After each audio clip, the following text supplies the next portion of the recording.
que la science se prête à la recherche dans des organisations. Enfin, là, il y a d'ailleurs des études sociologiques qui ont été faites sur la science telle qu'elle est. Je crois qu'il y a un certain Schiff qui a, paraît-il, fait un livre intéressant là, sur la sociologie de la science telle qu'elle est développée dans des grands ensembles. Mais il n'y a pas de doute que la concentration des cerveaux sur un point et la spécialisation des cerveaux sont quand même une forme de développement de la civilisation. Comme le disait d'ailleurs quelqu'un hier, hein, toute civilisation se marque, c'est à propos de la division du travail. Alors on pense à la division du travail entre les boulangers et les mécaniciens, qui effectivement amène une fonctionnalité plus grande dans la société, mais il y a aussi une division du travail intellectuelle, et il est certain que toutes les grandes civilisations ont eu des mathématiciens spécialisés. Enfin, il y a des formes de développement intellectuel à cause des limites de notre cerveau qui demandent une spécialisation. Nous allons évidemment commencer par une prière. Alors, je vous propose de vous associer à la prière que je vais lire, qui est la prière de saint Thomas d'Aquin avant l'étude. Au nom du Père, et du Fils, et du Saint-Esprit, ainsi soit-il. Marie, mère de belle dilection et de respect, mère de sagesse et de sainte espérance, par la bienveillante intercession de qui tant d'hommes d'intelligence médiocre ont fait d'admirables progrès dans la science et dans la piété, je vous élis gardienne et patronne de mes études, et par votre cœur maternellement miséricordieux, et surtout par celui qui, sagesse éternelle, s'est fait par vous sagesse incarnée, vous illustrant au-dessus de tous les saints, je vous supplie humblement de m'obtenir la grâce du Saint-Esprit, si bien que je puisse désormais comprendre clairement, retenir en ma mémoire, traduire par mes paroles et l'exemple de ma vie, tout ce qui doit servir à votre honneur et à celui de votre Fils, et m'obtenir à moi et aux autres la béatitude éternelle, ainsi soit-il. Au nom du Père, et du Fils, et du Saint-Esprit, ainsi soit-il. Donc je laisse la parole à Jean-François Morel, qui va vous parler d'un sujet, évidemment, qui préoccupe beaucoup de gens aujourd'hui. Donc il va exposer cette question, jusqu'où iront les manipulations génétiques, et vous aurez du temps après pour lui poser vos questions.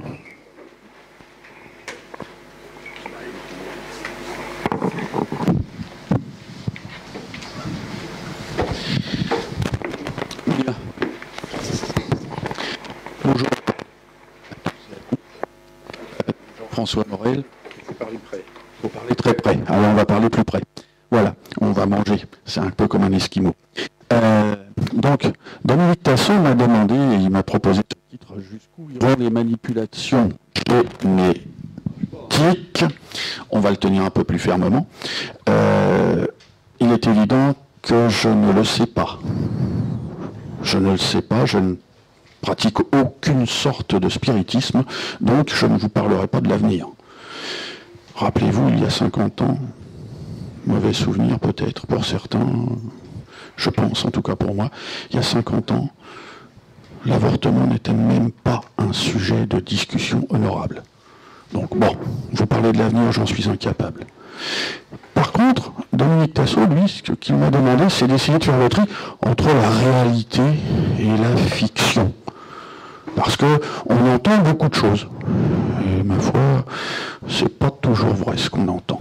Hein. C'est pas toujours vrai. Donc, je ne vous parlerai pas de ce qui se passera dans 20 ans, j'en sais rien du tout. De ce qu'on fera dans 20 ans, j'en sais encore moins que rien.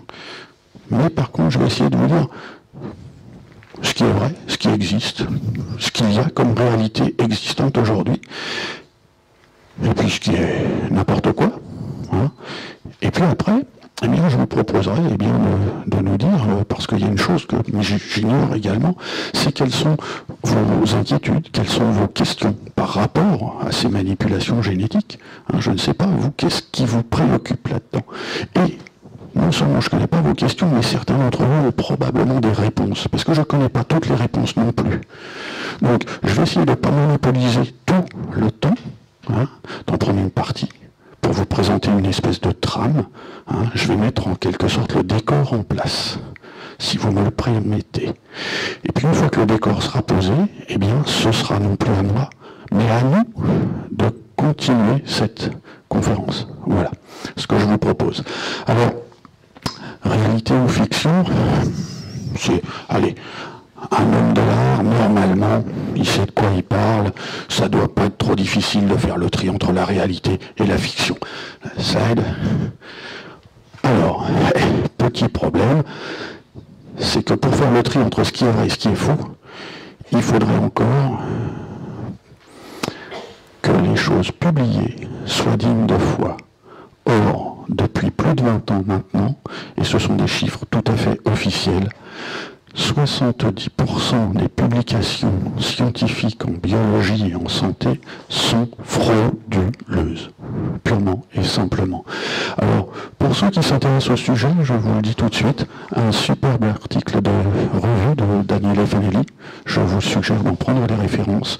Vous trouverez beaucoup d'informations, il renvoie, comme tout article de revue, un très grand nombre d'articles, il y a de quoi se faire une bonne opinion. Alors, un cas précis, et l'avis surtout de quelqu'un qui est éditeur de journaux scientifiques, Richard Smith, donc c'est l'éditeur de BMJ, et Richard Smith parle là d'un cas bien précis, parfaitement connu, une fraude, et puis le journal qui était victime de cette fraude a ensuite dénoncé cette fraude, donc il se sert de cet exemple pour essayer de donner son avis d'éditeur à lui, comment un éditeur se défend de cela. Et puis ensuite, pour ceux qui ne sont pas anglophones, c'est téléchargeable, et c'est un superbe exemple, parce que c'est français, figurez-vous. C'est Madame Fagot-Largeau, qui est une épistémologue spécialisée dans la biologie. Elle est professeure, c'est quand même là un discours d'ouverture au Collège de France, c'est pas n'importe qui. Et vous verrez que même quand on n'est pas n'importe qui, dès qu'on annonce clairement les choses, quand on le fait honnêtement comme elle l'a fait, eh bien on est censuré. Pour ceux qui téléchargeront sa conférence, elle est en discours d'ouverture, et tout d'un coup l'assesseur la coupe, et elle est là, mais comment, quoi, il me reste, je sais plus si c'est 20 ou 40. Mais comment ça se fait? Mais pour... Ah bon. Et on lui a réduit son temps. Elle, je crois, elle a plus de 20 minutes. Comme ça. Pouf. Tout ça parce qu'elle venait d'annoncer clairement, entre autres, 70% de publications sont frauduleuses, hors plagiat. Je précise hors plagiat, parce que le plagiat, et je suis tout à fait d'accord avec Madame Fagot-Largeau, alors, machine. Il suffit que je lâche. Non, c'est là. Voilà. Donc je suis tout à fait d'accord avec elle. Le plagiat, aujourd'hui, c'est rare. Moi, dans mon métier, on dépose des brevets. On ne fait pas des papiers, on dépose des brevets. Et quand on fait des brevets, on étudie d'abord l'antériorité. Il y a d'excellents logiciels qui coûtent une fortune, et il y a d'excellents professionnels pour étudier l'antériorité. On s'en sert en propriété industrielle, et les éditeurs de logiciels ont développé des choses un peu plus simples, un peu moins chères, pour les éditeurs de journaux, qui peuvent ainsi détecter le plagiat. Il y a très peu de plagiat de nos jours. En plus, le plagiat, il permet d'étendre la connaissance, puisque l'auteur, il a écrit une fois son papier. Ceux qui n'ont pas lu le savent pas. Si vous êtes plagié 10 fois, il y a de plus en plus de monde qui connaissent les travaux et les résultats. C'est très bon pour la science, le plagiat. Je vais vous donner un cas de plagiat. Dites pas que les auteurs, ils s'en plaignent. Moi, j'ai été plagié. J'ai écrit un bouquin il y a quelques années, et je retrouve, sans être cité, des données et des phrases complètes de mon bouquin. Dans d'autres bouquins. J'ai fait un gros travail d'histoire des sciences qui n'est pas mon domaine, et quelle est la chose la plus aimable pour moi que de retrouver dans l'ouvrage d'un historien des sciences, sans citer, des choses que moi, j'ai réussi à mettre au jour. Je suis heureux que les gens le sachent. Il n'y a pas mon nom, je m'en moque. Moi, ce que j'aime, c'est la science, c'est la réalité. Je dirais aussi la vérité, mais la vérité, c'est un autre domaine. Donc, on va rester dans la réalité, et bon, vous verrez, Madame Fagot-Largeau, téléchargez-le, ça vaut le coup d'être entendu. Donc voilà, le problème, il est qu'il y a énormément de fraude, et qu'à partir de là, il n'y a plus de science possible. Et oui, la science, c'est un château de cartes. Tant que les cartes sont de vraies cartes solides, et qu'elles sont bien posées, on peut continuer à construire.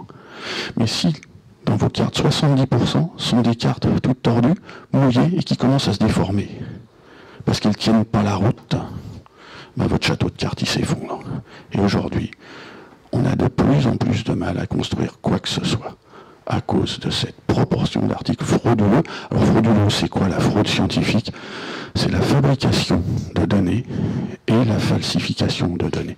Je vais vous donner un exemple remarquablement connu parce qu'historique de fabrication de données, c'est Galilée. Galilée n'a jamais fait aucune de ces expériences. C'est ce qu'on appelle l'expérience imaginaire. D'accord? Quand il lâche deux boules, une lourde et une légère du haut de la tour de Pise, il affirme que la lourde arrive en premier. C'est totalement faux. C'était connu à l'époque, hein, il y en a qui l'ont fait. C'est totalement faux, elles arrivent en même temps. Eh oui, les lois de Galilée, il n'y en a pas une qui lui a survécu. Il faut quand même le savoir. Donc, voilà, c'est l'expérience imaginaire.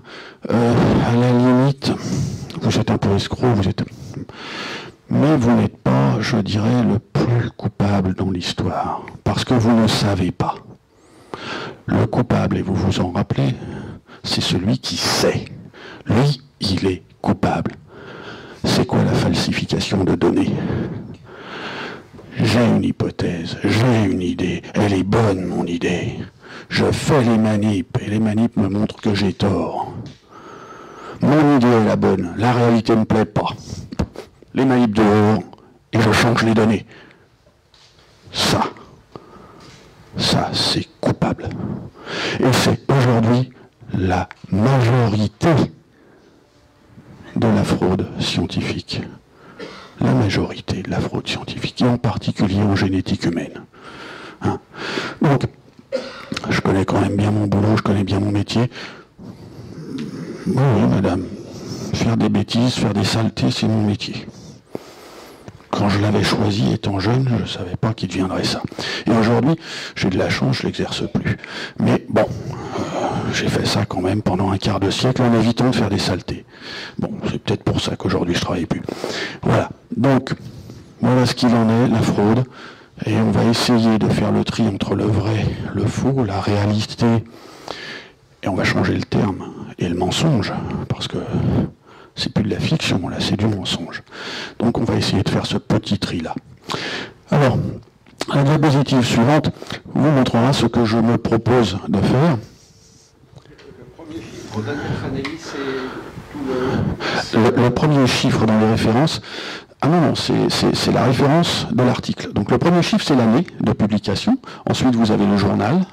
Et ensuite, le numéro du volume et le numéro de la première et de la dernière page. Oui, vous tapez ça sur un moteur de recherche. Il va vous envoyer dans nos traditionnelles bibliothèques et Fanelli doit être public. Je pense que c'est un article qui ne demande pas de paiement. Quand j'étais jeune, toute publication scientifique était en accès libre. On publiait pour l'humanité. Aujourd'hui, on brevette et après, éventuellement, on publie un peu n'importe quoi. Voilà.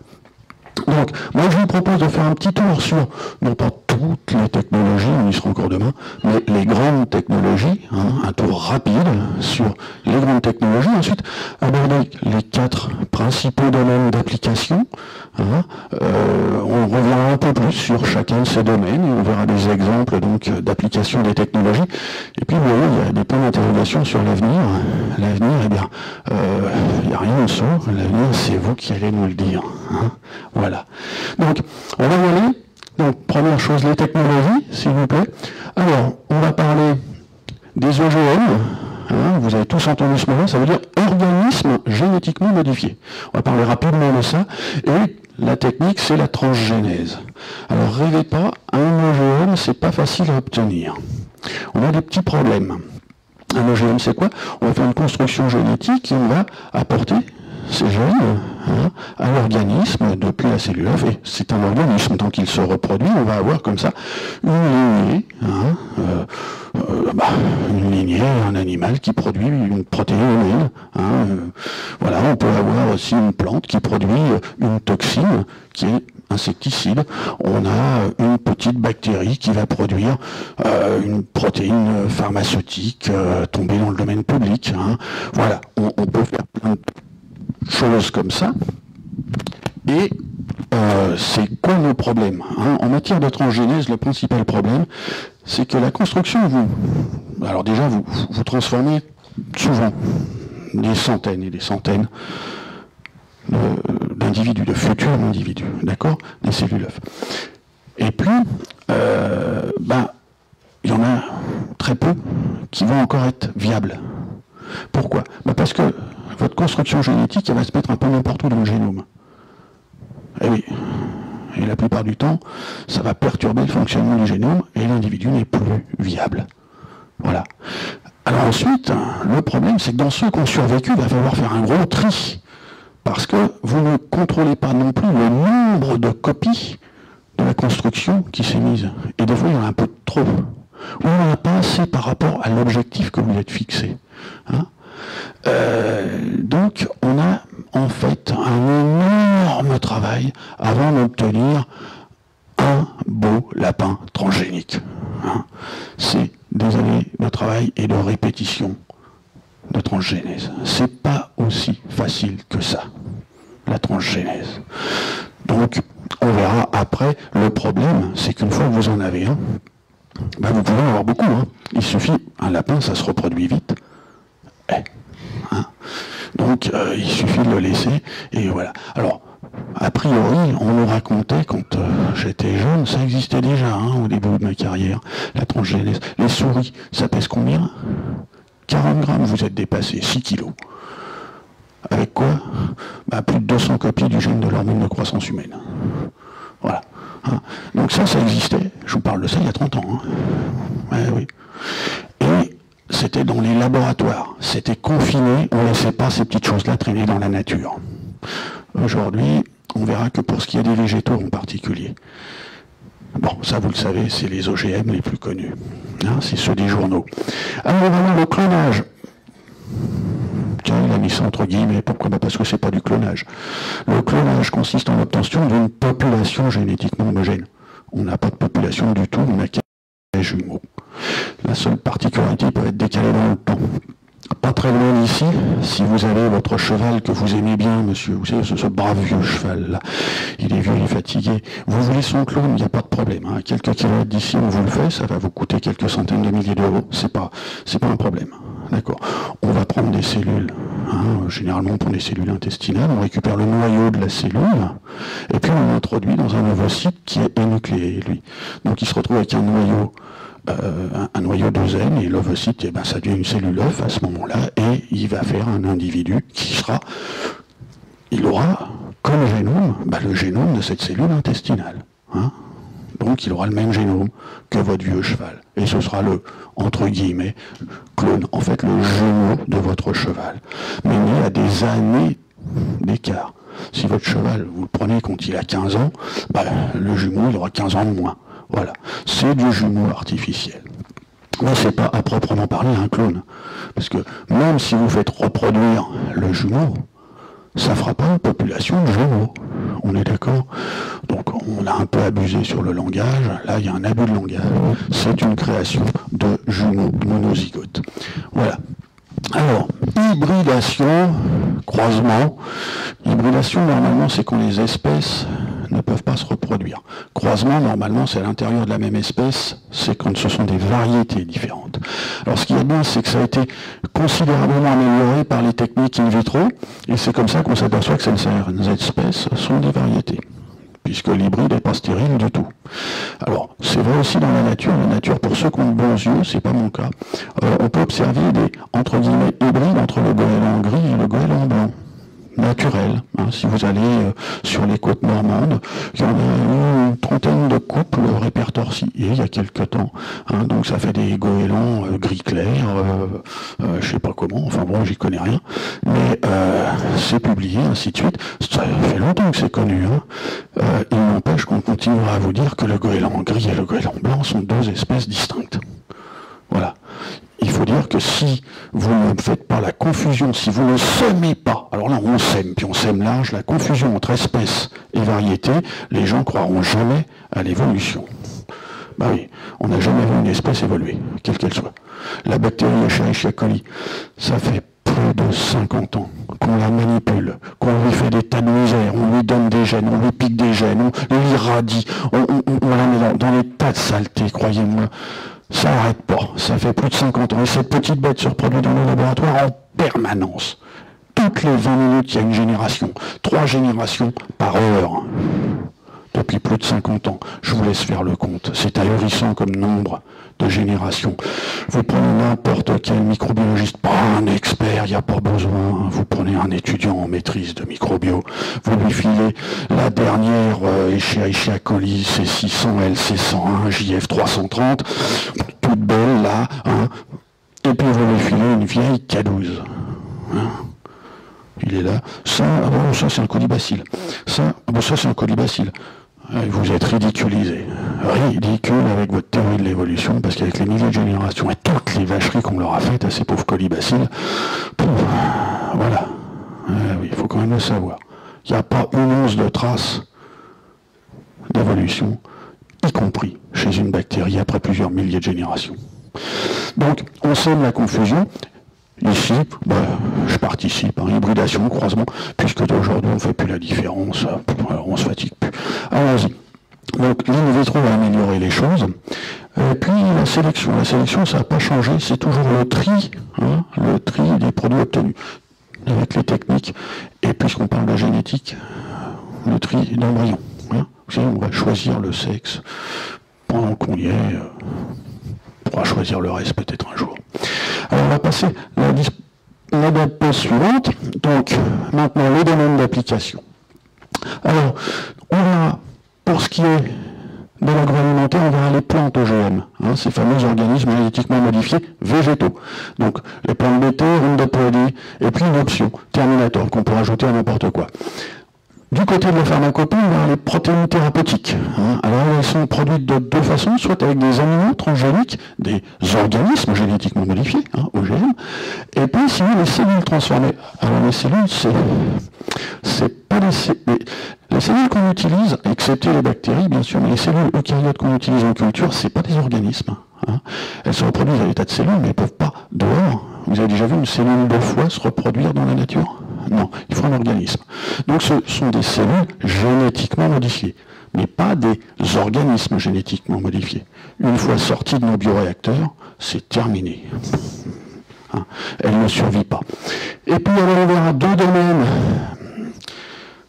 L'harmonie, normalement, on ne connaît pas. Hein. On ne dira rien.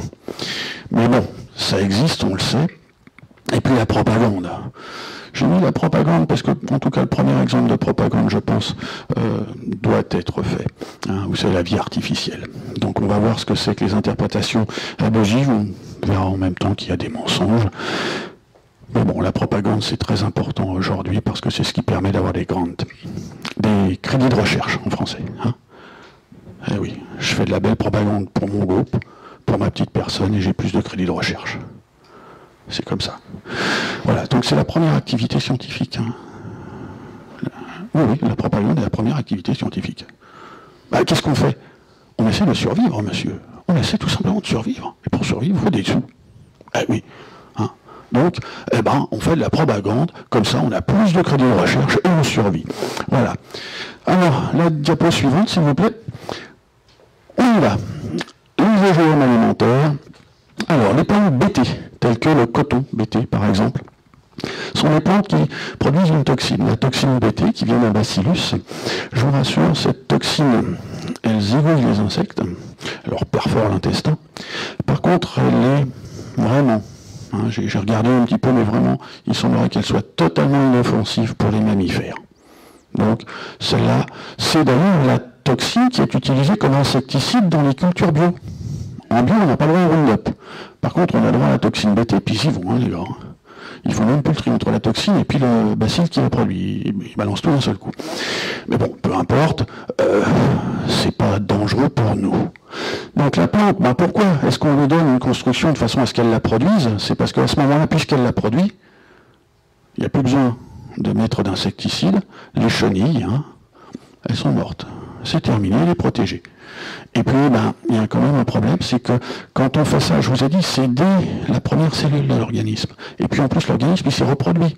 Donc, les puces que vous avez, c'est dans toutes leurs cellules qu'elles ont la construction.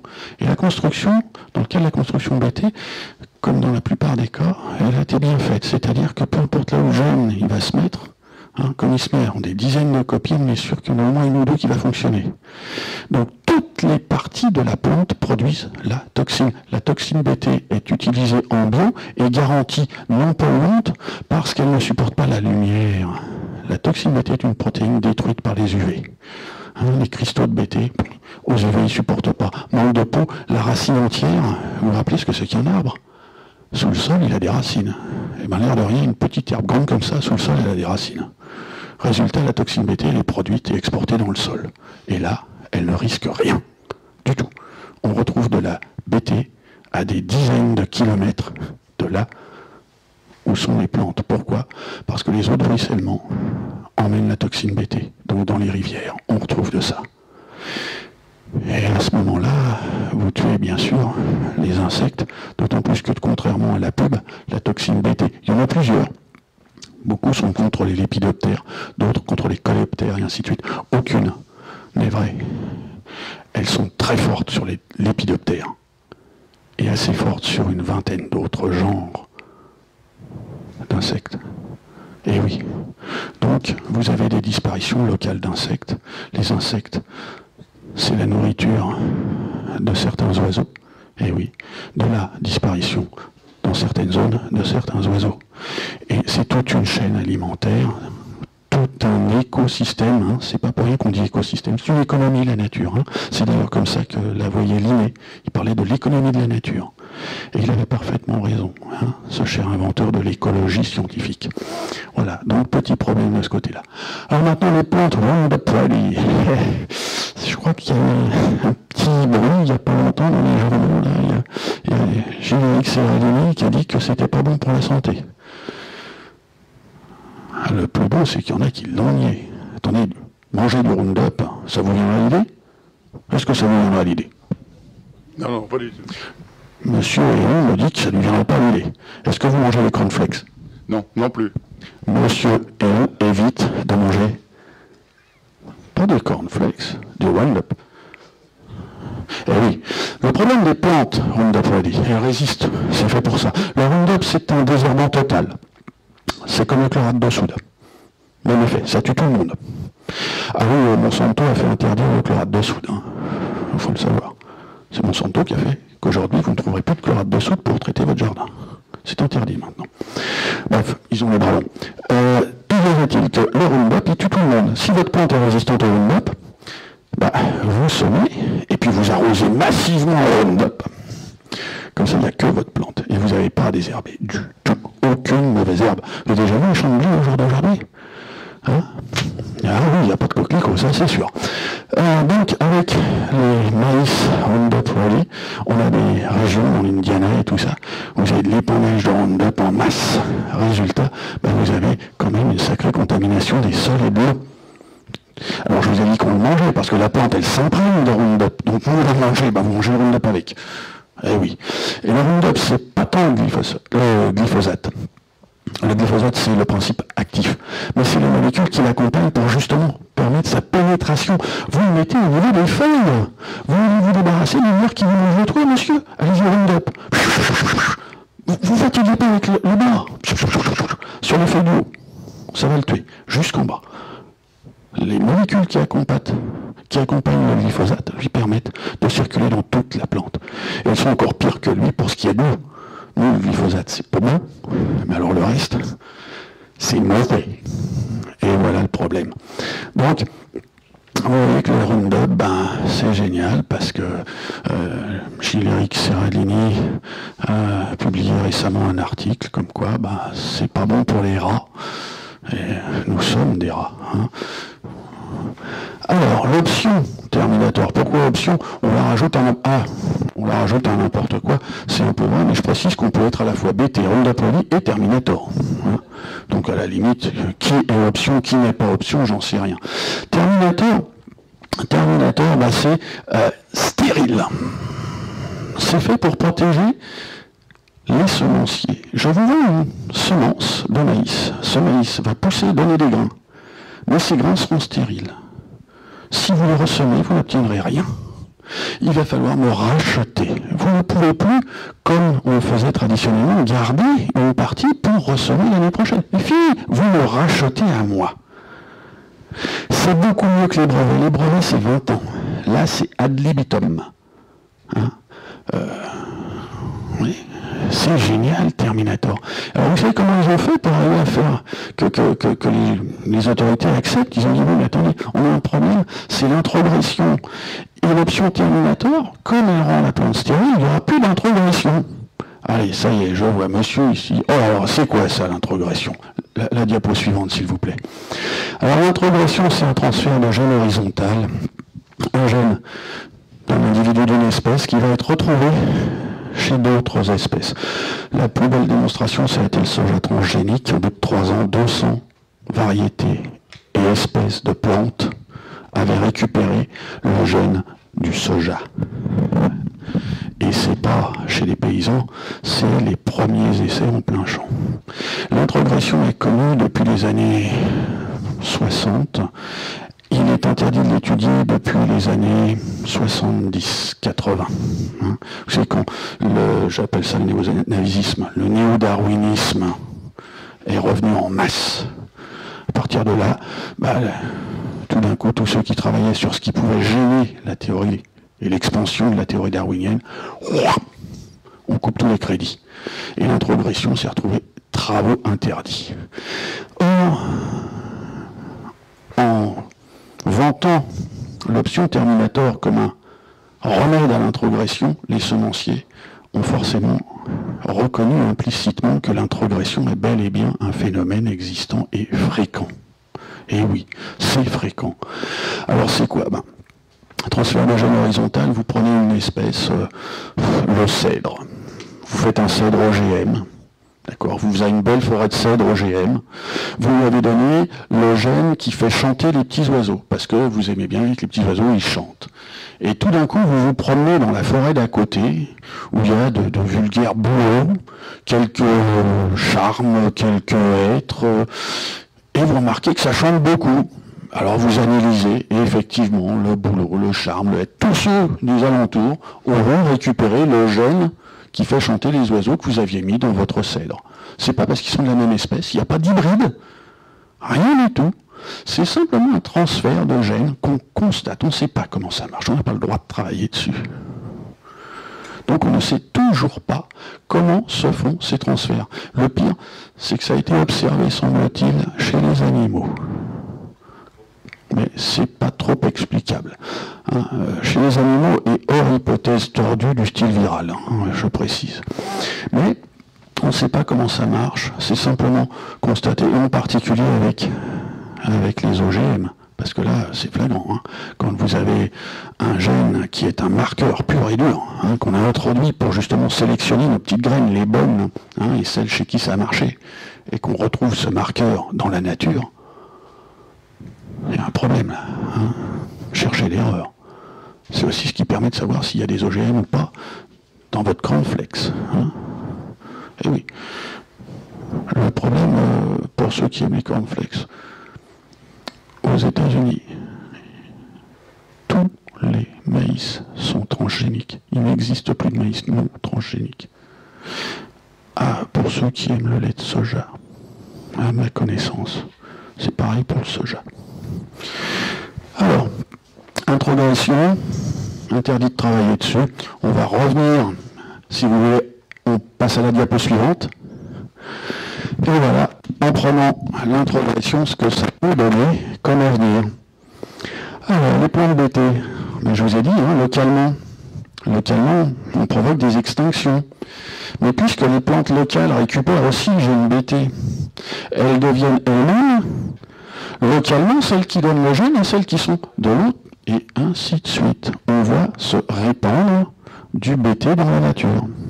Et si le BT se répand dans la nature, l'épidoptère se font rares, ainsi que les coléoptères, les diptères, et ainsi de suite. Et comme l'homme est un imbécile, il a balancé des tonnes et des tonnes de BT en camarade pour les moustiques aussi.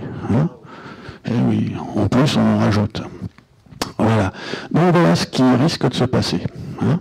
Alors pour ce qui est du Roundup Ready, eh bien, évidemment, avec l'introgression, le Roundup, faudra revenir au chlorate de soude.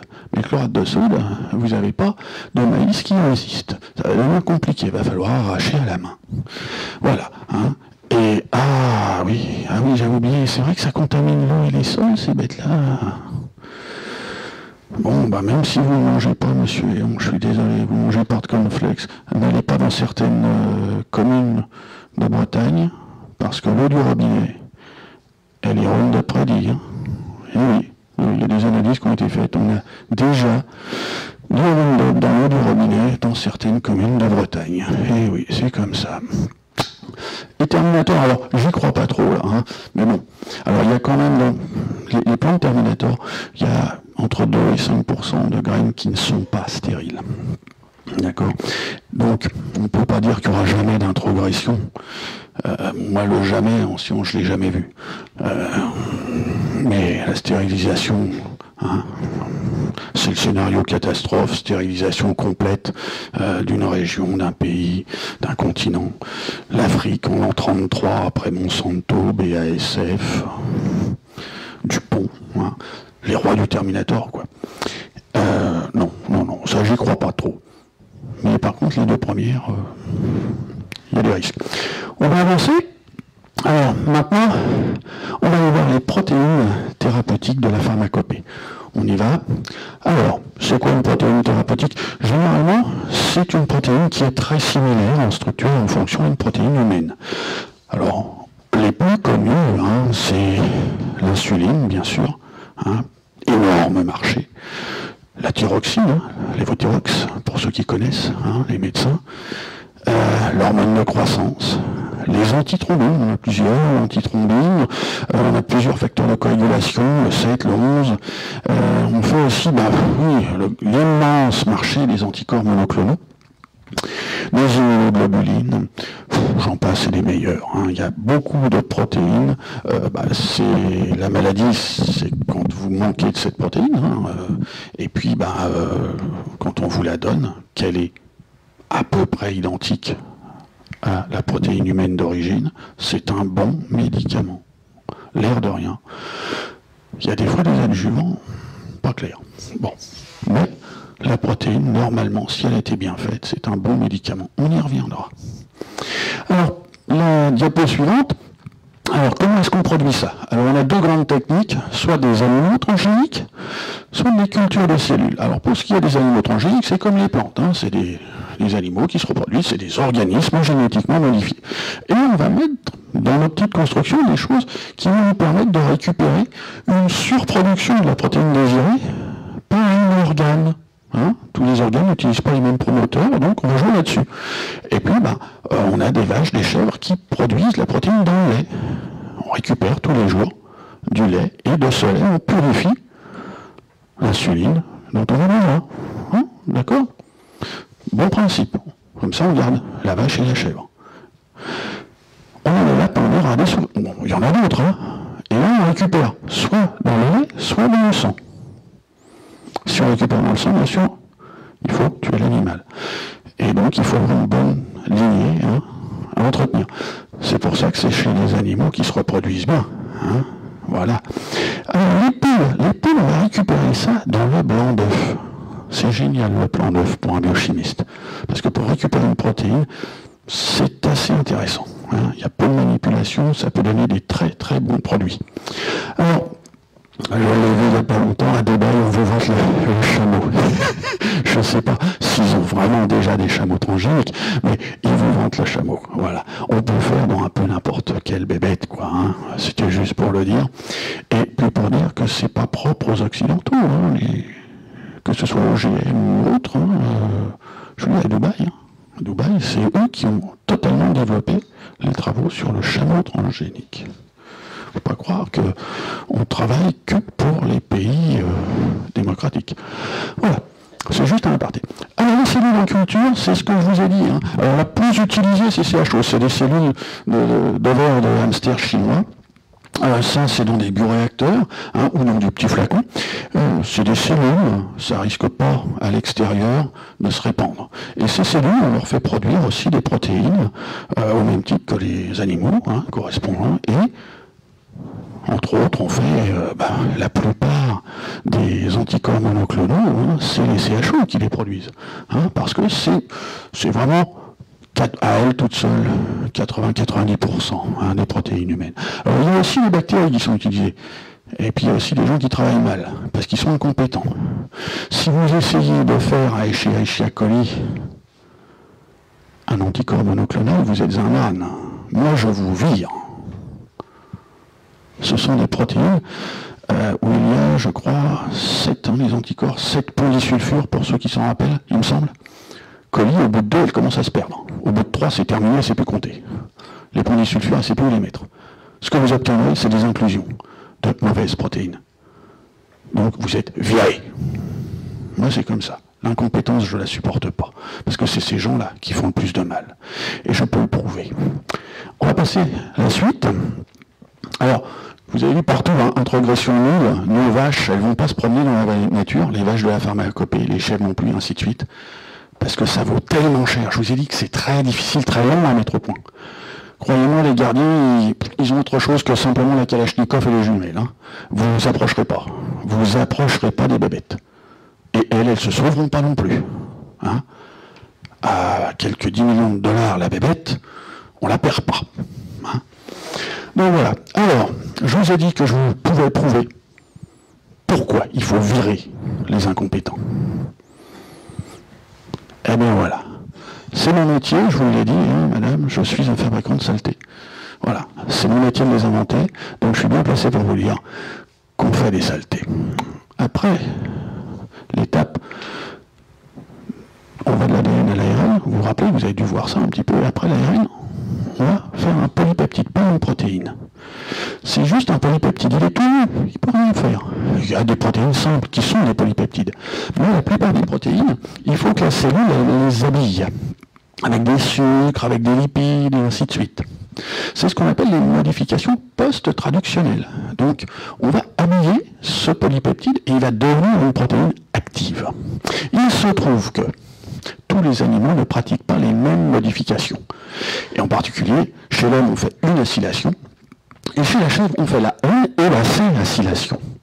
Donc des modifications post-traditionnelles différentes. Or, il se trouve qu'une protéine de chèvre, c'est un véritable Apten 1. Comment expliquer ça à des gens qui ne sont pas du métier? C'est très puissant pour développer des anticorps. D'accord? C'est reconnu à 100 mètres par votre système immunitaire. Même de nuit et partant de brouillard, le système immunitaire, les protéines de chèvre, ils tombent dessus. Un vrai raz-de-marée. Tout de suite, très vite. Et forcément, qu'est-ce que ça fait ça? Si j'injecte une protéine produite par la chèvre à un homme, le système immunitaire, pour ceux qui ne savent pas, les anticorps vont agglutiner ces protéines. Ça va faire des petits caillots qui se promènent dans la circulation. Vous commencez à comprendre? L'homme fait partie des animaux qui a une protéine qui transfère les esters de cholestérol. Et comme tous ceux qui ont cette protéine, ils développent de l'athérosclérose. Là où il y a de l'athérosclérose, les vaisseaux sont un peu plus petits. Et quand il y a des petits caillots qui se promènent, bouchon. Et quand il y a bouchon, infarctus. Alors on va prendre la suivante, s'il vous plaît. Voilà. Alors j'ai parlé d'erreur, d'incompétence, mais maintenant on va parler plus honnêtement. Je vais arrêter de mentir. Il n'y a pas que des erreurs, il y a aussi des arrivistes. Et si vous me permettrez le terme, des gens mauvais. Eh oui, l'antithrombine. Antithrombine, c'est fait pour les cardiaques, les survivants de l'infarctus. Eh oui, vous avez un infarctus, après on va tout de suite vous traiter aux antithrombines. On va éviter justement la formation de caillots. Tous les médecins savent ça. Et il y a une antithrombine produite par une chèvre OGM qui a obtenu une autorisation de mise sur le marché. aussi invraisemblable que cela puisse vous paraître, on n'a pas trompé les membres de la commission, puisque dans le rapport, je l'ai eu entre les mains, ils ont bien noté que tous les essais cliniques, phase 1, 2 comme 3, ont été faits avec des témoins et des patients, tous victimes d'immunodéficience. Évidemment, chez toute personne non immunodéficiente, qu'est-ce qui se serait passé? Est-ce qu'il y a un médecin qui peut me dire ce qui se serait passé si j'injecte mes protéines de chèvre, mon antithrombine? Je vous écoute. Eh oui, il va faire un AVC, un infarctus, bref, c'est le crime parfait. Hein, voilà. Elle est mortelle à coup sûr. Chez toute personne qui n'est pas leucémique ou silaïque, cette antithrombine est mortelle à coup sûr. Elle a une autorisation de mise sur le marché. Alors bon, elle est restrictive. Alors, pour les professionnels de la pharmacopée, ils vont le dire, puisqu'on n'a pas le droit d'utiliser cette antithrombine tant que les autres ne sont pas en rupture de stock. Alors pourquoi est-ce que monsieur peut-être que monsieur il sait que dans nos métiers, la rupture de stock est interdite, tout simplement. Par contre, à quoi ça sert? Ça sert à quoi? Quand vous avez une AMM, est-ce que quelqu'un sait ce qui se passe après une AMM? Tous les pays membres stockent votre produit, achètent votre produit pour avoir les stocks. Eh oui. Donc, le simple fait d'avoir une AMM, bingo. Hein? Eh oui, voilà. Même si l'AMM est ridicule, puisque restrictive à un tel point qu'elle ne sera jamais utilisée. Tous les ans, on va restocker. Donc, vous avez rentabilisé votre recherche. Eh oui. Même si ce n'est pas vendu, ça ne fait rien. Ce qui n'est pas vendu est quand même acheté par les États. C'est formidable au jour d'aujourd'hui. Alors on va passer à la suite, hein, on va revenir un petit peu sur ce qui nous inquiète. Biologie médicale, donc, il y a d'autres choses que les protéines thérapeutiques, vous le savez. Hein, on en entend parler. Bon, les traits d'embryon. Bon, moi je pose une question qui ne devrait pas être posée, parce que ça n'existe pas, l'eugénisme, hein, tout le monde sait ça, c'est pas, ça se fait pas. Les embryons donneurs d'organes, moi je suis dans la génétique, ça c'est plus nous. Donc c'est juste pour vous rappeler, hein, les embryons donneurs d'organes et le petit frère médicament, on n'est pas les seuls à faire des saletés. Je peux être coupable, mais je ne suis pas le seul cochon sur Terre. Thérapie génique, alors pourquoi transgénèse humaine? La thérapie génique, je vois des articles, je vois ce qui est fait, je vois ce qu'on fabrique. On a des gens qui se tuent on a deux problèmes, je vous l'ai dit, je crois. C'est l'endroit où va s'insérer notre construction, n'importe où. Et l'autre problème, c'est le nombre de copies de la construction. Si on a, par exemple, un individu à qui il manque une protéine donnée, hein, un organe doit produire cette protéine, et il ne la produit pas parce que le gène est altéré. On ne va pas réparer son gène. On va essayer, vous dit-on, de mettre dans cet organe et nulle part ailleurs le gène en état de marche, un gène sain. Et du coup, l'organe produira la protéine et l'individu ne sera plus malade. Hein, au lieu de vous injecter l'insuline tous les 4 matins, il suffit de vous en donner le gène, vous ne serez plus malade. C'est ça qu'on vous vend dans les journaux et ainsi de suite. Mais curieusement, quand on regarde les travaux, ce qu'on cherche, c'est obtenir des insertions dans des sites bien précis, de façon à ne pas zéroyer 90% des embryons qu'on a traités. Et puis, c'est aussi un nombre de copies restreint, une de préférence. 2, 3, c'est acceptable, mais pas 50. Pourquoi?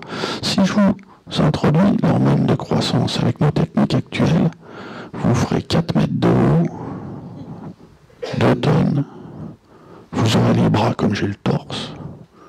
Ah oui.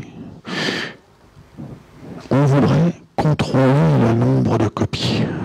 D'accord? Or, tous les travaux sont là-dessus. Contrôler le nombre de copies.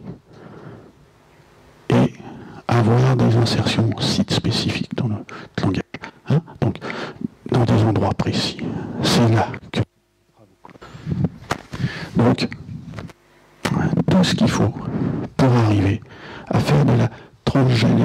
domaine propre. Maîtrisé, oui. Pas du tout de la thérapie génique. C'est mon opinion, et comme dirait l'humoriste, c'est mon opinion et je la partage. Hein, voilà. Donc, moi je dis thérapie génique, j'en ai jamais vu. Je ne vois pas pourquoi on dépense des milliards de dollars sur une technologie dont on sait qu'à la sortie, il n'y a que très très peu de clients. Donc imaginez le prix qu'il faudra aux clients pour amortir les travaux. Non, non, il faut arrêter, il y a autre chose derrière. Moi je ne connais qu'une chose qui soit puissante pour dégager des crédits en sciences, c'est l'idéologie. Alors, on va continuer. On était dans le médical, on va passer dans quelque chose d'un peu plus sain, un peu plus propre, l'armement. Allons-y. Alors, dans l'armement, des OGM militaires. Je mis des points d'interrogation, hein. L'armement, c'est pas no comment, c'est no data available. Il n'y a pas de données. Hein. C'est silence radio. Donc les bactéries modifiées, résistantes, plus résistantes, virulentes, plus virulentes, on sait faire. On sait faire, faut pas rêver. Et on en voit de temps en temps qui passent à travers les labos. Alors, forcément, hein, on sait que ça existe. Les virus modifiés foudroyants, hein, on aimerait bien ça aussi. Hein, et ça existe, on en voit aussi. Hein, curieusement, c'est toujours dans des campagnes un peu isolées. Vous avez un village, et puis il y avait 80 et quelques personnes dans ce village marocain, puis tout d'un coup, il n'y a plus personne. Et on fait des analyses, on se trouve des restes de virus, tellement foudroyants qu'il ne peut même pas se répandre au-delà. Bah oui, parce qu'il tue tellement vite, hein. Trop vite. Il tue en 3-4 jours. Donc évidemment, il ne se répand pas. Alors vous allez me dire, mais soit c'est un spot de la nature, hein, soit c'est artificiel, parce que comment voulez-vous que... Ah oui, s'il ne se répand pas, s'il tue trop vite pour se répandre, il n'existe pas. C'est tout à fait ça, il n'existe pas. Hein. Et de temps en temps, on voit dans les journaux médicaux, pas scientifiques, mais les journaux médicaux, on constate que, il y a 90% de la population d'un village qui est morte d'une maladie qu'on ne comprend pas. On ne comprend pas, on ne sait pas. Tout d'un coup, ils sont tous morts en un jour. Voilà. Bon. Donc, vous voyez, on se doute quand même qu'il y a des choses bizarres. Alors ensuite, les toxines protéiques. Hein. Nous, on fait des protéines thérapeutiques, mais il y a des protéines qui sont toxiques. La plus connue, hein, la toxine la plus puissante, et les médecins la connaissent bien, hein, c'est la toxine botulique. Hein. Donc, c'est quelque chose d'assez mauvais. Vous savez tous ce que sont que les vannes. C'est toutes ces vannes qui vont depuis la Beauce depuis la vallée de l'Avre vers Paris, depuis la vallée de l'Orge vers Paris, les vannes qui emmènent l'eau. Vous prenez une toxine botulique, vous ouvrez la porte, vous savez la petite cabane là qu'on voit tous les 1 km, je crois, un truc comme ça, ou 2 km. Un petit coup de chalumeau, on pousse la porte, on l'ouvre, et puis on met ça dans l'eau, ça va dans l'eau de Paris. Moi, avec un petit flacon de 100 millilitres, là, Paris, Paris brûlera plus jamais. Hein, parce que Paris, il n'y aura plus personne de vivant. Eh oui, suffisamment concentré, avec la toxine botulique. Ça, c'est radical. Hein. Donc ces toxines-là, elles existent, elles sont naturelles, et on peut les produire en masse. Et alors je vous parle de choses avec des points d'interrogation. Je n'aurais pas dû mettre le point d'interrogation au stock parce qu'il y en a, et ça on le sait. En particulier, je connais celui de la toxine botulique en France, il est à Toulouse. Les virus, on a la variole, on sait qu'il y a des stocks de ça. Je vous ai mis les HTLV, c'est les virus de la leucémie. HTLV1, HTLV2 sont naturels. HTLV3, c'était le nom de HIV, parce que HIV est un virus considéré comme artificiel, fabriqué à partir d'HTLV1 et 2. Et on a pas mal d'éléments épidémiologiques, mais aussi tout simplement moléculaires. moléculaire depuis 85. Moi, je l'ai appris à la fac, hein, un peu plus tôt que ça, mais on a ensuite pu le prouver en 85. Virus qui, les deux formes intermédiaires ne sont pas viables. Donc, l'HTLV3 était artificiel. Et on ne sait pas, ils sont peut-être passés à mieux, hein, parce qu'évidemment, ce qu'ils cherchent, c'est du virulent qui se répand. Pas trop virulent, hein, dans l'armement, je vous ai dit, pof, et puis ça tue sur place, et puis c'est tout. Ça fera pas beaucoup de dégâts, ou alors il faut épandre des quantités mais phénoménales. Hein, vaut mieux y aller à la toxine dans ces cas-là. Mais on sait qu'il y a des virus qui sont en développement, hein, des virus qui sont pas des vecteurs de thérapie génique. Hein. Voilà. Alors, les bactéries, ben, l'anthrax, tout le monde connaît, hein, mais les pneumocoques aussi, il y a des pneumocoques développés qui sont extrêmement virulents. Et oui, il n'y a pas que le petit pneumocoque de la petite pneumonie du dimanche, là, non, non. Il y a des pneumocoques un peu plus balèzes que ça. Et puis il y en a d'autres. Hein. Il y a des bactéries qui sont redoutables. Et bon, la toxine botulique, je vous ai dit, en plus, en France, je crois que c'est le plus gros stock. Hein. Ça, on n'en manque pas. Voilà. Donc on va quitter l'armement, hein. C'est pas la peine de s'étendre, on sait bien que c'est... Voilà. Alors pourquoi est-ce que j'ai parlé de l'armement? Ben, c'est parce que c'est le marteau. Il faudrait arrêter de condamner le marteau. Hein. Avec un marteau, vous pouvez construire votre maison, construire votre charpente. C'est quand même pas de ma faute s'il y en a qui fracassent le crâne de leur voisin avec un marteau. Arrêtons de tirer sur l'outil. C'est pas l'outil qui est mauvais. Hein. C'est celui qui fait le choix de l'utiliser dans tel ou tel sens. Voilà. Moi, mon métier, je l'aime. Ah oui. Malgré les réalités d'aujourd'hui. C'est un beau métier. Ça pourrait être un beau métier. Hein. On pourrait faire de belles choses. On pourrait soigner des gens. On pourrait faire des choses saines. Hein. Je vous le dis, il y a encore des très très belles choses à faire dans mon métier. Moi, il n'y a pas si longtemps que ça, j'en faisais encore des très belles. Mais condamnez pas l'outil. Alors, la propagande, dernier usage. Je vous ai dit qu'on parlait de deux choses d'interprétation abusive, tout simplement parce que vous vous rappelez les papiers de Craig Venters. Craig Venters est un milliardaire et s'est offert pour son Noël un centre de recherche. Bah, attendez, c'est quand même le Cold Spring Harbor, public ou privé? Non, le Cold Spring Harbor, c'est privé, bien sûr. Bien sûr. Hein. La plupart des grands centres de recherche au monde sont des centres de recherche privés. Mais pas. Hein. Cette recherche académique, elle est privée. Ah oui. Hein, ça appartient aux familles Rockefeller, Kennedy et autres. Hein. Oui, vous me regardez là, mais non. Donc Craig Venters n'est pas ni plus ni moins, ça fait partie de ces grands milliardaires qui s'offrent des centres de recherche. Et dans son centre de recherche, on a publié, c'est d'ailleurs le premier auteur, si j'ai bonne mémoire, un article comme quoi ils avaient créé la vie artificielle. Et il y a beaucoup de gens qui sont tombés dans le panneau. Le Monde, je ne vous parle pas seulement du journal, hein. Le Monde. Et en fait, c'est juste une bactériogène comme des millions d'autres. Ce qu'il y a de très fort, alors je ne peux pas vous dire si c'est vrai ou si c'est faux, si c'est de la fraude ou pas. Mais dans ce moment, quand on lit l'article, et on ne va pas dire qu'il est frauduleux, on va se dire qu'il dit la vérité. D'accord? Ce qu'il y a de très fort, ils ont synthétisé chimiquement tout un... Nous, on synthétise, mais quelques kilobases. Ils ont fait tout un chromosome bactérien. Ils ont copié un chromosome bactérien. Donc, ils ont pris la bactérie, hein, de l'espèce qui correspond à ce chromosome. Sur ce chromosome, ils ont mis un marqueur. On va dire qu'ils ont fait le chromosome d'une souche A. Et ils ont pris une souche B différente de la même bactérie. Ils ont introduit ce chromosome. Alors là, c'est un exploit encore plus grand que la synthèse. Parce qu'un chromosome, c'est énorme. Pour le faire rentrer dans la cellule sans la tuer, c'est là, moi, que je... C'est pour ça que je vous ai dit que je ne sais pas si c'est pas frauduleux. Parce que c'est énorme, un chromosome. Et le faire rentrer dans une cellule sans la tuer, sans la vider, en fait, sans l'exploser.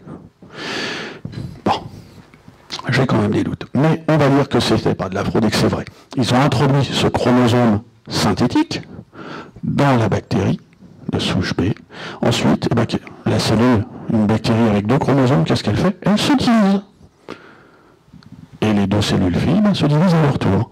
Et chez Wenders, ils ont fait ce que font tous les généticiens dans le labo, ils ont sélectionné la souche A, celle qui avait le chromosome de synthèse artificielle au départ. Voilà.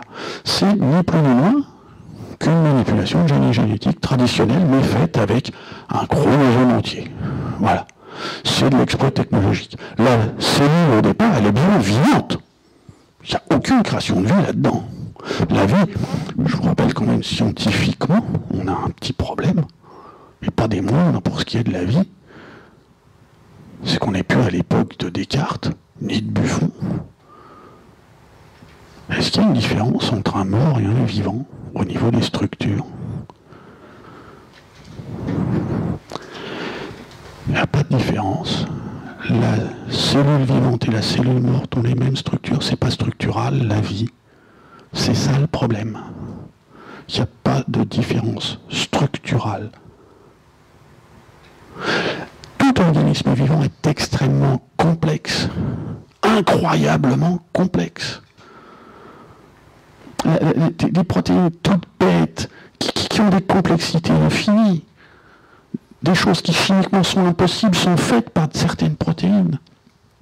La synthèse de la thyroxine, par exemple. C'est une opération chimiquement impossible, qui est réalisée par une enzyme, dont la complexité est incroyable. Elle fait une première réaction, elle conserve un des produits, elle va chercher un autre réactif, elle remet les deux en présence et elle libère enfin un produit final. Ça s'appelle la canalisation en biochimie. C'est très rare, c'est des protéines absolument, je dirais fabuleuses pour moi, mais absolument incroyables pour le grand public. Voilà. Donc il y a des choses qui sont dans le vivant très complexes au niveau des structures, au niveau des fonctions, au niveau des régulations. C'est abominablement complexe. Mais c'est pas dans la structure que tient la vie. Eh oui, il faut le savoir. Ça, c'est une réalité scientifique quand même. Hein. Donc les gens comme moi, qui sont des physico-chimistes, des spécialistes, des molécules, des macromolécules. Hein. Je suis à la fois généticien et physico-chimiste des macromolécules. C'est ce qui fait ma particularité et mon salaire. Qu'est-ce que vous voulez que je vous dise? Ça ne tient pas dans les structures. Je ne peux pas vous dire ce que c'est que la vie. Au début, quand j'étais jeune, je croyais. Je croyais que c'était dans les structures. J'ai appris avec le temps, d'abord que je n'étais qu'une créature et pas un créateur. Et ensuite, que la science, elle est humaine. C'est tout. Restons. Monsieur Tassot l'a dit, il y a des gens qui sont spécialisés, qui permettent d'avancer, de creuser toujours un petit peu plus, mais à chaque fois qu'on creuse, c'est un entonnoir, donc on finit par se séparer les uns les autres. D'accord ? Aujourd'hui, je suis plus capable de comprendre quelqu'un qui fait de la physique des particules, hein, le spécialiste de ça. S'il fait une conf comme moi aujourd'hui, oui, il n'y a pas de problème, mais si je vais dans leur monde à eux, je ne comprendrai plus. Par contre, ce qui est dommage, c'est qu'il y a des gens, ils n'ont pas fait comme ça. Ils ont fait comme ça. Résultat des courses, ils ne comprennent même pas ce qu'ils écrivent. Moi, je me rappellerai toujours ma première cuite. Mon père m'attendait devant la porte et j'ai commencé à essayer de trouver une excuse. Et il m'a dit, Jean-François, tais-toi. Tu dis ce que tu sais, mais tu sais même pas ce que tu dis, va te coucher. Voilà. Ça, je me rappelle, et il avait raison. Et en science, vous avez des gens qui disent ce qu'ils savent et ignorent tout. C'est quand même dommage. Et pourtant, je vous garantis qu'à ma connaissance, ils ne sont pas bourrés. Voilà. Alors, voilà un petit peu la vie artificielle non négatif. Alors, le plus courant, le plus bête, l'identification du gène responsable, allez, n'importe quoi, l'infarctus, l'homosexualité, on en a vu, mais attendez, y compris chez des choses qui sont totalement non génétiques. Hein, bon, alors on peut tout faire, on peut tout dire. Dans le domaine de la génétique humaine, on a plus de 90% de publications dont les données sont falsifiées. Oui, eh oui. Au point, là je m'assois parce que ça fait mal. J'ai l'occasion, hélas, de recruter des jeunes qui sortent de l'académique. Vous avez des jeunes qui croient que c'est comme ça qu'on fait. On a les données, elles ne sont pas significatives, alors on les tourne dans l'autre sens. D'accord? Imaginez, on fait une recherche sur les cheveux gris. On prend 50 familles où il y a des gens qui ont des cheveux gris. D'accord, et on prend une famille complète, hein, les grands-parents, les petits-enfants, les arrière-petits-enfants, c'est encore mieux. Et puis on a, sur nos 50 familles, avec 20 familles, on arrive à montrer que telle région génique, elle est associée aux cheveux gris. Oui, mais si on prend 20 autres, c'est complètement différent. Bah, c'est pas grave, allez, on jette. Ah bah si je prends la 1, la 8, la 9, la 10, la 14, la 25, ça marche. Bon, alors prends celle-là, vas-y, on la met dans la boîte. Hop. Ah bah tiens, regarde, alors là c'est mieux parce que c'est les cheveux gris, mais poivre et sel. Ah ouais, vas-y. Alors c'est les tournes. Ah non, t'en as 18. Non, fais tourner la machine jusqu'à ce qu'on en ait 20 et qu'on puisse publier un truc bien, quoi. Vous avez des jeunes, c'est triste à dire, mais même pas malhonnêtes. Ils ont été formés comme ça. Ils croient que c'est ça. Quand vous leur dites, écoutez, vous avez appliqué la correction de Bonferroni. Comment, monsieur? Quoi? Attendez, vous me présentez, ça fait 3 jours que je vous vois partir, moi quand je pars à 9h, vous êtes encore là. Vous avez passé combien d'heures sur la bécane? Vous avez fait combien de tests? Ah bah je ne sais plus, monsieur. Je dis, bah alors, vos résultats là. Eh ben on peut pas en tenir compte. Parce que votre truc à 1 pour 1000, il est même pas à 95%. Eh oui, il n'y a aucune chance pour que le hasard ne l'explique pas, jeune homme. Vous avez fait tellement de tests que de façon tout aléatoire, hein, au bout de 1000 tests, eh ben forcément, j'en ai 50 qui sont significatifs. Vous avez quand même pas de chance parce que vous en avez qu'un, au lieu de 50, ce qui serait la proportion due au hasard. Je vous garantis qu'il y en a qui pleurent. Hein. J'ai vu, moi, des gens, je suis pas méchant de nature. Il y a des gens qui m'adorent, et d'ailleurs celui que j'ai fait pleurer, il m'adore. C'est vrai, mais j'en ai fait pleurer. Hein, parce que je suis un peu direct, quoi.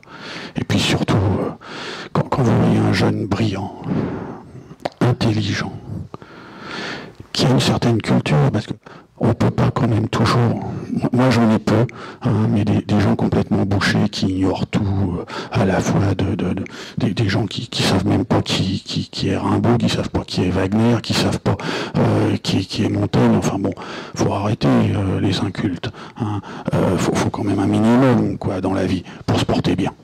Eh bien, moi j'ai des jeunes gens qui sont des gens bien, sauf sur le plan scientifique, ils ignorent tout de ce que c'est que la science et des bonnes pratiques.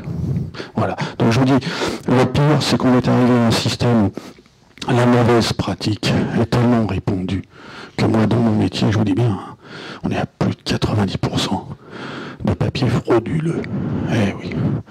Alors voilà. Donc on a fait le tour. Alors, après, bon, il y a les grands mensonges, alors...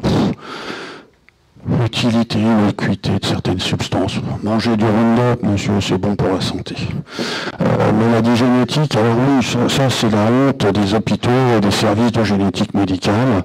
Des gens, ils ont un enfant, un nouveau-né, qui a une maladie grave, très peu connue, très peu répertoriée, 2 cas dans le monde, dans la littérature.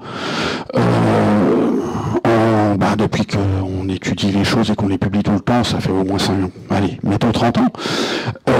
Papa était bien, grand-papa aussi. Personne dans la famille a cette maladie-là. Et ce pauvre enfant, il a un problème grave, métabolique. Génétique, madame.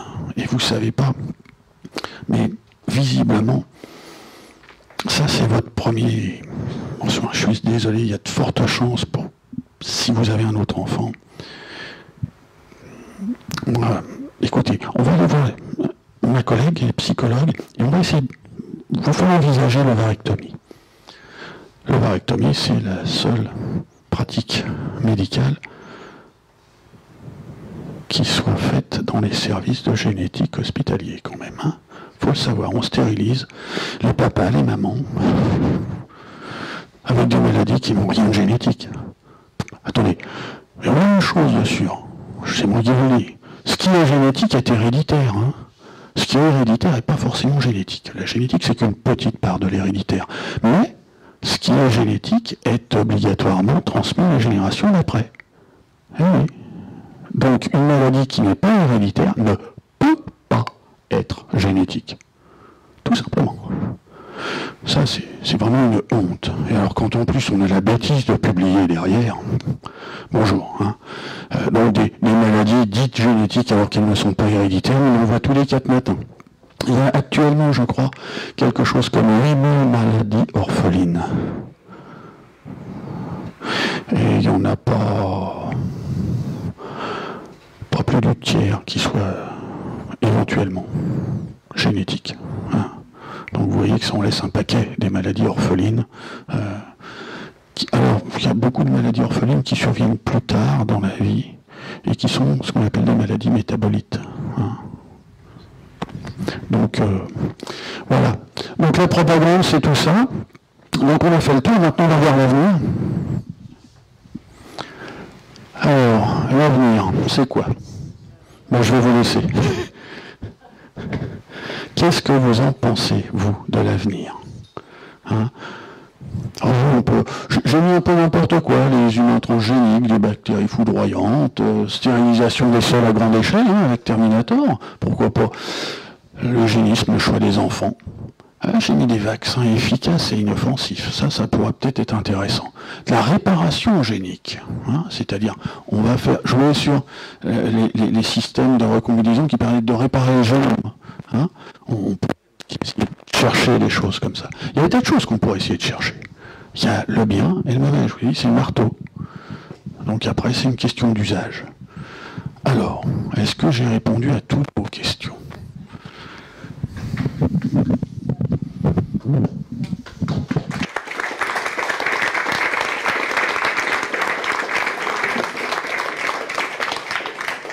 Bon, je crois que nous pouvons remercier Jean-François Morel pour cet exposé très, très informatif, très, très précis et qui répond en fait déjà par lui-même à beaucoup de questions que nous nous posions.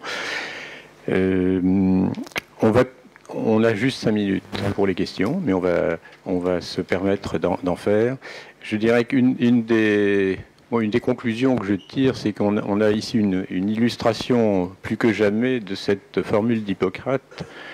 Savoir, c'est la science. Croire savoir, c'est l'ignorance. Parce que là, on se rend compte de tout cet écart qui existe entre ce qu'on croit savoir. Justement, on est très fiers de plein de choses parce qu'on croit savoir, mais en réalité, la réalité est très différente parce que la réalité est toujours plus grande et plus complexe que ce que nous en savons. Bon, il y a forcément des questions. Le micro-baladeur fonctionne. Donc, il s'agit bien de questions précises et puis nous aurons des réponses précises. 2 choses. Qu'en est-il des chimères qui sont autorisées en Angleterre depuis peu? Et qu'en est-il de la diffusion discrète de produits chimiques à travers les nanotechnologies? Alors, bon, les chimères, ça se répand pas trop dans la nature. Hein. On a différentes utilisations, hein, mais c'est comme dans toutes les technologies. Hein, toutes celles dont on a parlé, c'est pareil. Faut faire un certain nombre de choses pour éviter d'en faire de mauvais usages. Après, vous savez, c'est pas pire que certaines... voilà, hein, c'est pas pire que le reste. Moi, ça m'inquiète pas plus que le reste. Hein, c'est une question après de choix d'usage. Par contre, bon, pour les nanotechnologies, donc pour les gens qui ignorent ce que c'est, on fait des toutes petites billes lipidiques, hein, et dedans, on met une substance. Si bien que cette substance, eh bien, on va pouvoir si autour de nos lipides, si avec nos lipides on met des protéines, on va pouvoir la guider. D'accord, pour qu'elle aille au bon endroit, là où il y a des récepteurs. C'est ça le principe. C'est grand. Hein. Vous savez qu'on a des problèmes dans l'industrie pharmaceutique, c'est qu'une substance, en général, elle n'est pas bonne ou mauvaise. elle est bonne pour certains endroits, elle est mauvaise pour d'autres. Si je vous soigne l'estomac, je vous défonce le cerveau. Si je vous soigne la langue, je vous défonce les pieds. Je caricature, mais c'est vrai. Hein. Or là, avec ça, on peut faire de grandes choses, parce que la molécule qui est bonne pour votre foie est mauvaise pour le reste. Eh bien, je vais l'amener à n'aller que dans le foie. On peut faire de très belles choses. Là encore, c'est une question de choix. Par contre, effectivement, pour des raisons commerciales, on fait des usages tout à fait problématiques de certaines technologies, et avec les nanotechnologies, effectivement, on fait des aérosols qui sont dramatiques. Faut le dire. Oui, moi j'aurais une question concernant la fécondation in vitro. Bon, parce qu'autour de moi, malheureusement, j'ai des couples qui recourent à ça. Souvent ça marche pas, mais bon, encore il y a quelques jours, j'ai des amis qui ont eu 2 jumeaux qui sont des... Est-ce que... Enfin, moi je peux pas, j'y connais pas grand-chose, mais je peux pas m'empêcher de dire que c'est pas bon sur le long terme pour ces enfants qui naissent ainsi. Est-ce que je suis dans l'erreur, ou est-ce qu'on a suffisamment de recul peut-être pour voir des choses un peu inquiétantes? Le recul est assez faible, mais bon, sur le plan biologique, j'ai pas connaissance qu'il y ait de problèmes physiologiques liés réellement qui statistiquement soit liés à la fécondation in vitro. Mais je crois que sur le plan psychologique, il y a déjà des études qui montrent que les enfants issus de fécondation in vitro ont visiblement du mal à trouver leur identité, quoi. Hein. Bon, mais je suis pas un spécialiste de la psychologie, encore moins de la pédopsychiatrie, donc moi je pourrais pas m'avancer. Mais j'ai lu effectivement des articles qui tentent à montrer que bon, on n'est quand même pas des veaux. Hein, voilà, il y en a qui l'ont oublié, l'homme n'est pas un veau. Je voulais vous demander, nous expliquer qu'est-ce que c'est qu'un médicament bêta-bloquant. Un bêta-bloquant? Alors, c'est quelque chose qui va, si j'ai bonne mémoire, là il y a des médecins qui pourraient mieux l'expliquer que moi, un bêta-bloquant c'est quelque chose qui va empêcher une réaction chimique qui touche le système nerveux, de telle façon à ce que vous ayez certaines choses, si vous voulez, des mouvements de stress, par exemple, mais je crois que c'est utilisé dans certaines maladies neurodégénératives également. Hein. La tension aussi, oui, vous savez qu'il y a des muscles dans les artères et les artérioles, donc on va justement éviter les contractions qui sont exagérées, si vous voulez. Hein. Les contractions volontaires pourront se faire, les contractions involontaires chez les stressés ne se feront plus. Et puis, pour les artères, je suppose que là, à ce moment-là, c'est tout simplement pour éviter la contraction artérielle de façon à garder un diamètre maximum au tuyau pour permettre la fluidité. Mais les bêta-bloquants, c'est très vieux, hein. C'est du domaine public maintenant. Et c'est pas génétique, hein, je précise. Ça, c'est ce qu'on appelle le criblage moléculaire. Hein. C'est les techniques classiques de pharmacopée. Oui, cher monsieur, est-ce que vous êtes en contact avec d'autres scientifiques qui, comme vous, sont des résistants? Parce que vous avez été très discret sur vos ennuis, mais est-ce que quand même, dans différents pays d'Europe ou ailleurs dans le monde, vous avez quand même des contacts avec d'autres scientifiques qui, pour que s'organisent du sein de la communauté scientifique elle-même, de vrais savants. Est-ce qu'on peut espérer? Alors, le souci des actions scientifiques, c'est que nous, notre métier, c'est de travailler, d'accord? Et pour travailler, il faut des moyens. Si on n'a pas de moyens, on peut rien faire. Et effectivement, j'ai des contacts avec quelques collègues. Vous savez, il y a des gens qui ont été cassés pour avoir publié un article intelligent. Ça arrive tous les jours. Alors, si vous cherchez des scientifiques qui soient honnêtes, faites donc les grandes surfaces, l'électroménager et ainsi de suite. Quand vous êtes docteur et sciences, mais que vous avez soutenu votre thèse contre votre patron, parce que votre patron vous disait de tricher que vous n'avez pas voulu, qu'est-ce que vous faites après? Vous n'avez plus de carrière. Lisez les articles que je vous ai donnés. C'est le constat de Fanelli, hein, le constat de beaucoup de gens, c'est que vous avez les meilleurs, en général, sont dehors, virés. Au jour d'aujourd'hui. Moi, je la nommerai pas, mais mon bras droit hein, que j'avais dans la dernière entreprise dont j'étais directeur scientifique. Mon bras droit était une jeune fille remarquable. Elle avait pu trouver de boulot depuis 2 ans parce que elle avait refusé de tricher. Alors moi je me suis dit, bon, si ce qu'elle me dit est vrai, on va voir si elle est bonne. Après tout, j'ai 3 mois de période d'essai. Et j'ai eu le culot de l'engager. J'avais vu 117 candidats, il y en a 2 qui savaient de quoi ils parlaient. 115, ça n'a rien du tout, en biologie moléculaire. Ils se présentaient comme docteur en biologie moléculaire. L'autre était aussi une jeune femme très bien, qui n'avait pas eu ces problèmes-là, mais qui travaillait déjà dans le privé, ainsi de suite. Et je n'ai pas été déçu, moi je l'ai gardée, parce que c'était une très bonne scientifique, elle connaissait très bien son métier. Je lui ai fait faire des recherches bibliographiques, elle m'a fait ça nickel. Je lui ai pas tout transféré ce que je savais, c'est pas possible, on peut pas faire ça en l'espace de quelques mois, quelques années, hein, il faut du temps. Et puis elle n'avait pas envie non plus, puisqu'elle préférait rester, comme beaucoup de jeunes, elle préfère rester en manip. Hein, moi, Pipetman, je connais plus maintenant. Hein. Donc voilà, donc il y a des scientifiques honnêtes, il y en a. Dommage que leur carrière soit généralement très courte. Voilà. Une dernière question, parce qu'après nous avons la messe et nous ne pourrons pas être en retard. Alors bonjour, pour moi ma question c'était est-ce que vous avez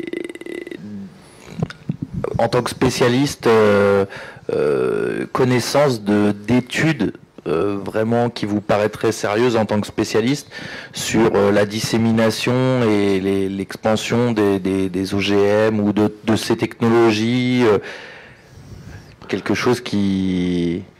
Écoutez, vous tapez maïs Roundup Ready, hein, je ne vous parle pas de la publication sur la toxicité, vous me parlez de dissémination. Et vous verrez les travaux très officiels et très reconnus de la FDA, elle surveille quand même son territoire, hein, l'air de rien. Quand je vous ai dit qu'il n'y a plus de maïs non transgénique aux États-Unis, c'est un rapport de la FDA. Hein. États-Unis, Canada, tous les maïs sont transgéniques. Il n'y a pas de maïs. Il ne peut plus y en avoir, puisque quand vous mettez du maïs non OGM, de toute façon, par pollinisation, il est OGM. Hein, c'est terminé. Là, donc, on est clair, c'est pas difficile. Vous pouvez d'ailleurs taper Roundup Ready ou BT directement dans le site de la FDA en recherche, et vous verrez quels sont les résultats aux États-Unis. Et les résultats, si la FDA, elle protège pas les gentils, hein, elle protège les lobbies. Il faut être clair. Donc si elle-même vous dit que là on est tout rouge partout, c'est probablement pas qu'on est blanc quelque part. Devoir mettre un point terminateur sur cette conférence. Donc alors pour ceux qui veulent, il y a une messe qui peut-être est commencée d'ailleurs dans la grande chapelle.